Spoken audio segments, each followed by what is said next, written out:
Pasado 1:00 ng madaling araw kanina, bumungad sa mga motorista sa sumulong highway sa Antipolo City ang isang truck na humambalang sa isang lane matapos mawalan umano ng kontrol sa pababa at pakurbang bahagi ng kalsada sa barangay Mambugan.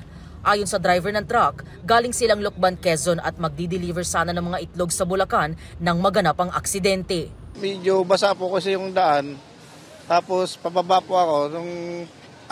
Pag-apply ko po ng preno, bali, umano na po siya, sumadsad na po siya, parang umislide na po siya, ma'am. Dire-diretso po ako dito, pinipilit ko pong ikabigin pa kanan. Wala na, di na po siya makontrol.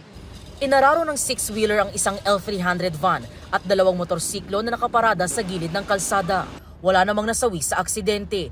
Nagtamo ng sugat sa braso at tuhod ang truck driver, habang ang driver ng L300 nagkagalos sa binti.